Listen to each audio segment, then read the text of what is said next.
ಪರಂಪರೆ, ನಮ್ಮ ಸಂಸ್ಕೃತಿ, ವೇದಾಂತ, ವೇದಾಧ್ಯಯನ, ನಮ್ಮ ಪುರಾಣ, ಪುಣ್ಯಕಥೆಗಳು, ನಮ್ಮ ದೇವರು, ದೇವತೆ ಇದೆಲ್ಲ ಉಳಿಬೇಕಾದರೆ ಈ ಗುರು ಪರಂಪರೆಯೇ ಕಾರಣ ಅಂತ ಹೇಳಬೇಕು. ಅಂತಹ ಗುರುಗಳೇ ವಿಶೇಷವಾದಂಥವರು ಅಂದಾಗ ಇವರಿಗೆ ಗುರುಗಳಾಗಿರ್ತಕ್ಕಂಥವರು ಚಂಡ ಅಮರ್ತ. ಚಂಡ ಅಮರ್ತವನ್ನ ಬರಮಾಡಿದ್ದಾರಂತೆ. ಒಂದನ್ನೇ ಸ್ವೀಕರಿಸೋ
ಸ್ವಾಮಿ, ಈ ನನ್ನ ಕಂದಮ್ಮ ಪ್ರಹ್ಲಾದನನ್ನ ನೀವು ಒಪ್ಪಿಸ್ತಾ ಇದ್ದೇನೆ, ಅವನ್ನ ತಾವು ಚೆನ್ನಾಗಿ ತಯಾರು ಮಾಡಿ ಅಂತ ಹೇಳಿ ಯಾವಾಗಲೂ ನಾರಾಯಣ ನಾರಾಯಣ ನಾರಾಯಣ ಅಂತಾರೆ. ನನಗೆ ನಾರಾಯಣ ಹುಚ್ಚು ಹಿಡಿದಿದೆ.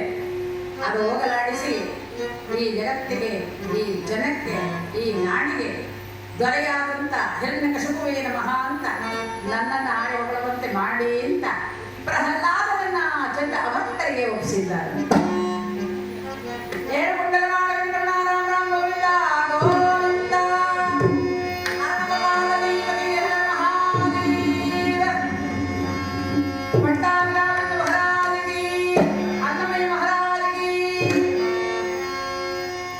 ಆ ಸಂದರ್ಭದಲ್ಲಿ ಚಂಡ ಅಮರ್ತರು ಇವರನ್ನು ಕರ್ಕೊಂಡು ಬಂದಿದ್ದಾರೆ. ಪ್ರಹ್ಲಾದ, ನೋಡಪ್ಪ, ಇಲ್ಲೆಲ್ಲ ಹುಡುಗರುಗಳಿದ್ದಾರೆ, ಅವರ ಜೊತೆಯಲ್ಲಿ ಎಲ್ಲೆಲ್ಲೇ ನೀನು ಸೇರ್ಕೊಂಡಿದ್ದೇನೆ. ಹೇಳಪ್ಪ, ಹಿರಣ್ಯಕಶಿಪುವೇ ನಮಃ. ಪ್ರಹ್ಲಾದ ಅಂದ್ರೆ ಹೇಗೆ ಸಾಧ್ಯ ಸ್ವಾಮಿ? ಜಗತ್ತಿಗೆಲ್ಲ ಜಗನ್ನಾಥನ ಸೂತ್ರಧಾರಿಯಾದಂಥ ಹರಿಯಲ್ಲವೇ ನಾರಾಯಣ ಮಂತ್ರಂ ಶ್ರೀ ನಾರಾಯಣ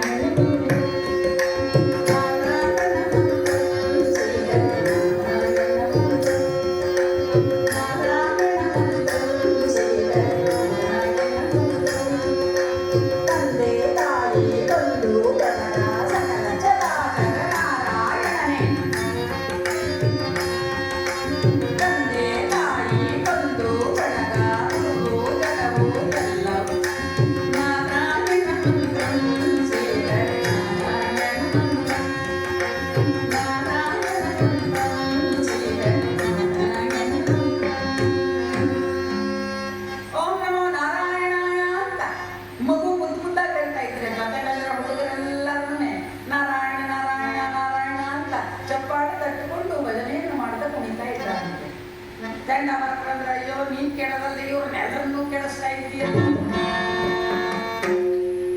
ನಾನು ಸ್ನಾನ ಮಾಡ್ಕೊಂಡು ಬರ್ತೀನಿ, ಬರೋವರೆಗೆ ಹಿರಣ್ಯಕಶಿಪುವೇ ನಮಃ ಹಿರಣ್ಯಕಶಿಪುವೇ ನಮಃ ಅಂತ ಹೇಳ್ಬೇಕು ಅಂತ ಅವರು ಸ್ನಾನಕ್ಕೆ ಹೋದ್ರು. ಇವನು ಎಲ್ಲರನ್ನೂ ಸೇರಿಸ್ಕೊಂಡ. ಎಲ್ಲರನ್ನೂ ಸೇರಿಸ್ಕೊಂಡಿದ್ದೇನೆ. ಗೋವಿಂದ ಗೋವಿಂದ ಗೋವಿಂದ ಗೋವಿಂದ ಗೋವಿಂದ ಗೋವಿಂದ ಗೋವಿಂದ ನಾರಾಯಣ ಮಂತ್ರ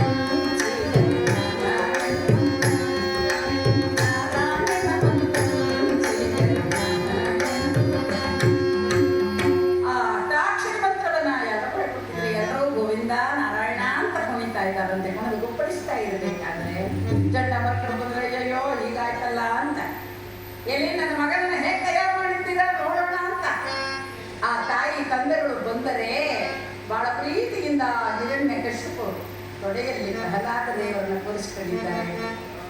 ಜಗತ್ತಿಗೆಲ್ಲ ದೇವರು ಯಾರು ಹೇಳುವ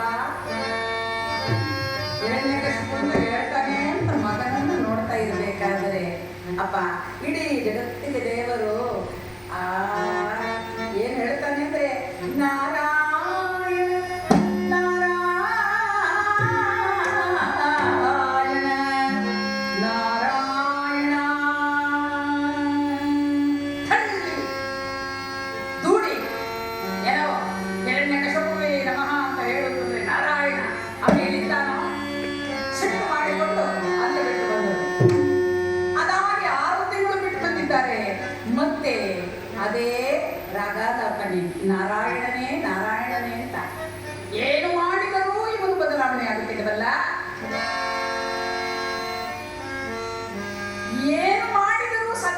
ಇಲ್ವಲ್ಲ, ಏನು ಮಾಡೋಣ?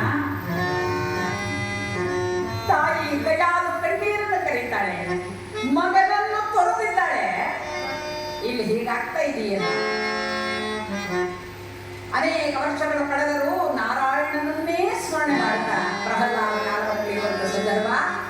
ಆ ಸಂದರ್ಭದಲ್ಲಿ ಮಗುವನ್ನ ಅರಮನೆಗೆ ಕರೆತಂದಿದ್ದಾರೆ. ನಿನ್ನ ತಂದೆ ಹೇಳಿದಂಗೆ ಕೇಳೋ, ಹಿರಣ್ಯಕಶಿಪುವೇ ನಮಃ ಅಂತ ಹೇಳಿಬಿಡು, ನೀನು ಉಳಿದೀಯ ನಾವು ಉಳಿತೀವಿ ಅಂತ ಗುರುಗಳು ಬಿಡುತ್ತಾ ಇದ್ದಾರೆ. ತಂದೆ ಪ್ರೀತಿಯಿಂದ ಪ್ರಹ್ಲಾದ ಬಾಯಿಲಿ ಕಂದ ಅಂತ. ಪ್ರಹ್ಲಾದನಂತ ಉತ್ತಮವಾದ ಸಂತಾನ. ಅವನು ಬಂದು ತೊಡೆಯಲ್ಲಿ ಕೂತ್ಕೊಂಡ. ಹೇಳು ಕಂದ, ಏನು ಕಲಿತೆ? ತಾಯಿ ತಂಡ್ರಿ ದೇವರು ಎಂಬುದನ್ನು ಹೇಳ್ತಾ, ಜಗತ್ತಿಗೆಲ್ಲ ದೇವರು ನಾರಾಯಣಾಯ ನಮಃ. ನೋಡಿದ ಇಷ್ಟು ದಿನಗಳು ನಿಮ್ಮ ಆಶ್ರಮದಲ್ಲಿದ್ದರೂ ಅವನು ನಾರಾಯಣನನ್ನೇ ದೇವರು ಅಂತಲ್ಲ. ಚಂಡಮಾರುತರು ನಮ್ಮಿಂದ ಸಾಧ್ಯವಿಲ್ಲ, ನಮ್ಮಿಂದ ಸಾಧ್ಯವಿಲ್ಲ. ಆ ಸಂದರ್ಭದಲ್ಲಿ ನನ್ನ ಅಗಾಧ ಶತ್ರುವಾದಂತಹ ಹರಿಯನ್ನು ಸಣ್ಣ ಮಾಡತಕ್ಕಂಥವನು ಇವನು ನನ್ನ ಮಗನಲ್ಲ, ಇವನ ನಾಶವಾಗಲಿ ಎಂಬುದಾಗಿ ಯೋಚನೆ ಮಾಡಿದರೆ ಗಜಾದು ಕಣ್ಣೀರ ಕರೆಯುತ್ತಾ, ಪ್ರಹ್ಲಾದ ನಿನ್ನ ತಂದೆ ಹೇಳಿದ ಹಾಗೆ ಕೇಳುತ್ತಾ, ನಾರಾಯಣನ ಕಾಲವನ್ನು ಮರೆ ಅದು ಹೇಗೆ ಸಾಧ್ಯವಪ್ಪ? ಜಗತ್ತಿಗೆಲ್ಲ ದೇವರು ಆ ಹರಿ, ಆ ಮುಕುಂದ, ಅವನಲ್ಲದೆ ಪ್ರಪಂಚದಲ್ಲಿ ಸಕಲ ಚರಾಚರದಲ್ಲಿ ಒಂದು ಹುಲ್ಲು ಅದನ್ನು ಸಾಧ್ಯವಿಲ್ಲ. ಹಾಗನ್ನುವಾಗ ಹಾಗಾದರೆ ನಾನು ಹೇಳ್ತಾ ಇದ್ದೇನೆ, ನಿರ್ಧಾರ ಕೇಳು. ಎಲೆ ಸೇವಕರ ಬನ್ನಿರಿ. ಹೌದು, ಸೇವಕರು ಬಂದರೆ ಕರೆದುಕೊಳ್ಳಿ ಪ್ರಹ್ಲಾದನನ್ನ. ದೊಡ್ಡದಾದಂಥ ಕೊಂಡ, ಆ ಕೊಂಡದಲ್ಲಿ ಅವನನ್ನು ನಿಲ್ಲಿಸಿ ಧರಾರನೆ ನೂಕಿ ಧರ ಧರ ಧರ ಧರ ಎಳೆದುಕೊಂಡಿದ್ದಾರೆ ಬೆಟ್ಟದ ಮೇಲೆ. ಆ ದೊಡ್ಡದಾದ ಎತ್ತರವಾದ ಬೆಟ್ಟದಿಂದ, ಆ ಕೊಂಡದಿಂದ ಧರ ನೂಕಿದರೆ ನಾರಾಯಣ ನಮಃ ನಮಃ ನಾರಾಯಣ ನಮಃ. ಆ ಸಂದರ್ಭದಲ್ಲಿ ಮಹಾನುಭಾವನಾದಂಥ ಪ್ರಹ್ಲಾದನಿಗೆ ಏನೂ ಆಗಲಿಲ್ಲ. ಆ ಜಗನ್ಮಾತೆಯಾದಂಥ ಲಕ್ಷ್ಮೀದೇವಿಯ ಅವನನ್ನು ಕಾಪಾಡಿದ್ದಾಳೆ.